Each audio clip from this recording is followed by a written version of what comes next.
Olá, tudo bem? Nesse vídeo veremos os conceitos básicos sobre orientação a objetos e já veremos também o conceito de classes. O paradigma de programação orientada a objeto, ele veio como uma evolução e uma forma de solucionar problemas que aconteciam no paradigma de programação estruturado.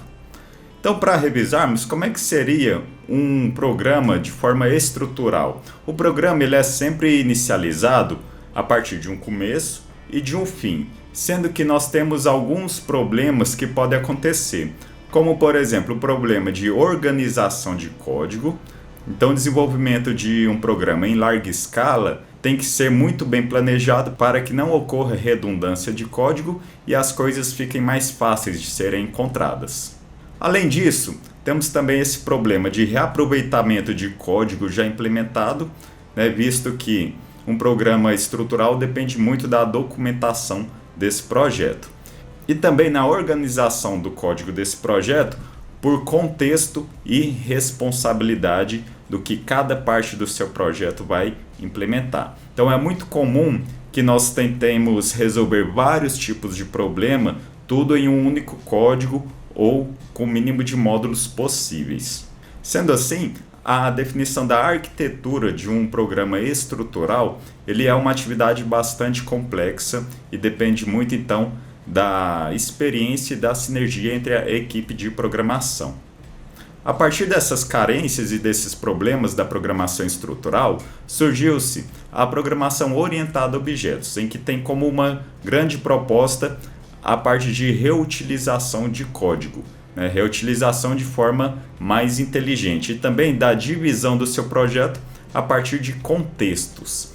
Então, a abordagem orientada a objetos, ele usa muito a representação do mundo real para o mundo computacional, por meio de abstração. A abstração é o processo em que nós representamos esses elementos do mundo real para o mundo computacional, fazendo o quê? Fazendo a caracterização desses elementos, apenas mantendo as informações que são interessantes para nós. Então, em um sistema acadêmico, por exemplo, quando nós formos representar a informação de um aluno, que informação seria interessante de ser representada nesse contexto de sistemas de informação? Eu poderia falar que seria o nome do aluno, uma matrícula, a data de nascimento, um e-mail, telefone para contato, nome do pai, nome da mãe e assim por diante. Há informações que não são interessantes, como por exemplo, a altura, cor do cabelo, número do calçado, entre outras. Então esse processo de abstração já ajuda a organizar a estrutura dos nossos sistemas. E a partir disso nós podemos representar esses elementos a partir de partes distintas do nosso projeto. Então esse conjunto que faz a representação desses elementos, ele é conhecido como classe. Então as classes são dos principais componentes da orientação a objetos. Então nós temos vários tipos de representações nesse sistema acadêmico, por exemplo, poderíamos ter informações de alunos, professores, disciplinas, frequência, histórico escolar e assim por diante. E cada conjunto desse que possui as suas próprias características podem ser representados a partir de classes. A grosso modo, as classes podem ser encaradas como se fossem novos tipos de dados, tipos ou estruturas de dados. Então nós teríamos arquivos, trechos de códigos respectivos para fazer essa representação. E assim nós podemos consumir esses elementos como se fosse um novo tipo. Veja aqui, nós temos os tipos primitivos de uma linguagem, como por exemplo o tipo inteiro, double, boolean, de caracteres e assim por diante. Assim nós podemos criar elementos que representam os tipos dessa classe. Então eu posso criar a classe aluno. É a mesma coisa de estar definindo o quê? O tipo aluno. Então eu posso criar elementos desse tipo, seriam variáveis desse tipo. Essas variáveis nós chamamos de objetos. Então temos a classe que representa um conjunto de informações e a partir da classe podemos criar elementos dessa classe que são conhecidos como objetos ou instâncias. Então o que é importante saber é que quando eu defino uma classe, eu posso definir as características desses elementos, eu posso definir quais comportamentos esses elementos podem fazer. Então, cada objeto, por exemplo, um aluno, ele tem as suas características e possui comportamentos. As características nós chamamos de atributos. Então, o que descreve um aluno? É o nome, é a data de nascimento, é matrícula. Cada informação dessa é um atributo diferente. Então, esse atributo você pode encarar também como se fosse uma subvariáveis que pertencem a esse tipo. Então, cada aluno, cada objeto do tipo aluno conterá os seus próprios atributos. Então, o aluno A, ele pode ter o nome Joãozinho, nasceu em tal data, o número de matrícula dele é X. Aí, se eu tiver uma outra instância ou um outro objeto de aluno, por exemplo, uma variável B, ele pode ter o nome como Maria, nasceu em outra data, a matrícula dele é igual a Z e assim por diante. Então, cada objeto vai guardar as suas próprias informações de forma separada. Então, no Java, como é que eu posso criar uma classe? Eu vou mostrar aqui na prática. Eu estou aqui com o meu Eclipse aberto e eu vou criar um novo projeto.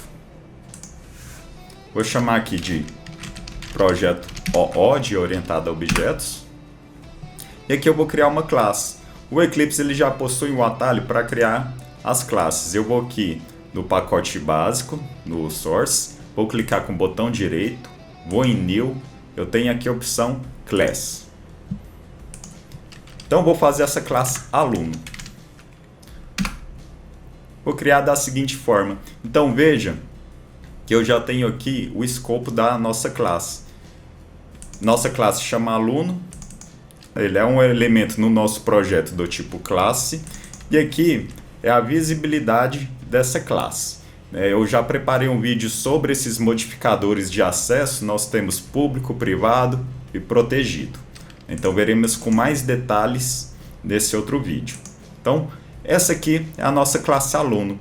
Eu vou criar já uma outra classe que eu vou chamar de main, que é a nossa classe principal. No Java, quem executa um programa é quem? É sempre uma classe que possui esse método main implementado. Então vou marcar aqui e vou criar. Então essa classe aqui de nome main, ele possui o método main. Então eu vou executar os programas a partir desse método. Então veja que a classe aluno não possui um método main, então não consigo executar um programa a partir da classe aluno. Tanto que se eu for aqui com o botão direito em cima de aluno, aqui em Run As eu não tenho a opção para executar como um programa Java. Agora se eu vier aqui na classe main e aqui em Run As Java Application, eu já consigo executar um programa aqui. Então como é que eu crio um novo elemento da classe aluno? Então primeiramente, saiba que eu vou utilizar como se ele fosse uma variável. Então, declarei aqui aluno A. Eu já tenho, então, um objeto do tipo aluno declarado. Vou declarar um outro objeto, que é o B. Então, isso significa que eu tenho dois alunos diferentes. São dois elementos diferentes do tipo aluno. Pode ser encarado dessa forma. Eu vou mandar mostrar o conteúdo do aluno A. Ele aqui já vai dar um erro para mim, que é uma segurança que o Eclipse faz antes de eu conseguir compilar ou executar um programa. Por quê? Eu estou com uma mensagem de erro aqui falando que a minha variável A não foi inicializada. Então essa variável A, ela está com o valor null. Então lembre que o valor null é o quê? É um valor vazio. Eu não tenho nenhum recurso de memória alocado para essa variável A. Então, se eu tentar utilizar essa variável, eu vou ter um erro. Como que eu posso, então, inicializar a minha variável A? No Java, eu tenho o operador que chama new. Isso significa o quê? Que eu estou criando um novo objeto. Um novo objeto de qual classe? Qual tipo? Do tipo aluno. Aí aqui eu tenho que colocar esse parênteses. Então, a sintaxe para criar um novo elemento é a seguinte. Depois que eu declaro o elemento, eu faço um comando de atribuição instanciando, ou seja, chamando o new, que é uma palavra reservada do Java, e aqui eu indico qual que é o tipo de classe que eu estou inicializando. Então aqui significa que eu estou criando um novo aluno. Vou fazer a mesma coisa para o aluno B. Vou mandar mostrar o objeto A e o objeto B. E vou executar. Qual que é a mensagem que apareceu?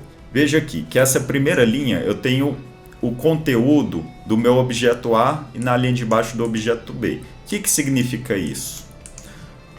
Essa visualização nos mostra qual que é a posição de memória em que cada objeto está armazenado. Então eu sei que o aluno A ele é um objeto do tipo aluno e ele está armazenado nesse endereço de memória. Nós não precisamos nos preocupar com isso. Isso aqui só mostra que o objeto A já foi criado e ele já existe durante a execução desse programa.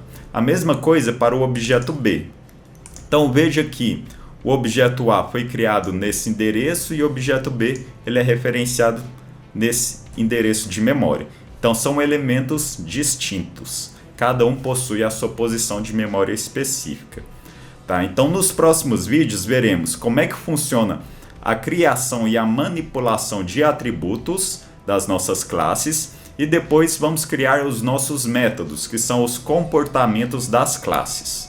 Então é isso, bons estudos e um grande abraço.